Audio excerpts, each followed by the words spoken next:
Welcome to mega 9 TV. నేను మీ జనని. మద్యపానం ఈ రోజుల్లో చాలా కామన్ అయిపోయింది. అయితే కొద్దిమంది లిమిట్గా తాగి కంట్రోల్లో ఉంటే మరికొంతమంది మాత్రం తాగడానికే బతుకుతున్నట్లు వ్యవహరిస్తుంటారు. రోజు తాగొచ్చి భార్యను పిల్లలను భయభ్రాంతులకు గురి చేస్తుంటారు. వాళ్ళు తాగే సంపాదనను తాగుడికి ఖర్చు పెట్టడమే కాకుండా ఇంట్లో డబ్బులను కూడా ఇవ్వమని మహిళలను వేధిస్తుంటారు. ఈ పరిస్థితుల్లో కొద్దిమంది భార్యలు తట్టుకోలేక ఆత్మహత్యలు చేసుకుంటుంటే ఇంకొంతమంది బయటకు వచ్చేస్తుంటారు. మరికొద్దిమంది భర్తలకు బుద్ధి చెప్పేందుకు పోలీస్ స్టేషన్ మెట్లు ఎక్కుతుంటారు. తాజాగా ఇలాంటి పరిస్థితే ఓ ఇద్దరు మహిళలకు వచ్చింది. అయితే తాగుబోతు భర్తలతో విసిగిపోయిన ఆ ఇద్దరు మహిళలు చేసిన పనికి అంతా ముక్కున వేలేసుకుంటున్నారు. మరి ఆ స్టోరీ ఏంటో మనము చూసేద్దాం పదండి.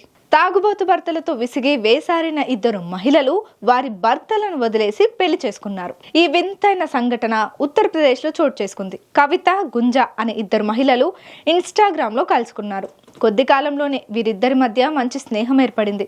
వీరిద్దరూ వారి తాగుబోతు భర్తల చేతుల్లో అనుభవిస్తున్న బాధలను ఒకరితో ఒకరు పంచుకునేవారు. ఇద్దరూ తమ తమ కష్టాలను చెప్పుకొని ఒకరిని ఒకరు ఓదార్చుకునేవారు. దీంతో వారిద్దరికి బంధం స్నేహానికి మించి బలపడింది. భర్తలతో బ్రతకడం కన్నా వారితో విడిపోయి వీరిద్దరు కొత్త జీవితాన్ని ప్రారంభించాలనుకున్నారు. ఆ ఆలోచన వచ్చిందే ఆలస్యం. ఇద్దరు దేవరియాలలోని ఒక ఆలయానికి వెళ్లి పెళ్లి చేసుకున్నారు. ఈ వింతైన సంఘటనను చూసి స్థానికులు ఒక్కసారిగా షాక్ అయిపోయారు. చోటా కాశీగా పిలువబడే శివాలయంలో గుంజా, కవిత దండలు మార్చుకుని పెళ్లి చేసుకున్నారు. ఈ జంట ఆలయంలో 5 ప్రదక్షిణలు చేసి జీవితాంతం ఒకరికొకరు తోడుగా అండగా ఉంటామని ప్రతిజ్ఞ చేశారు.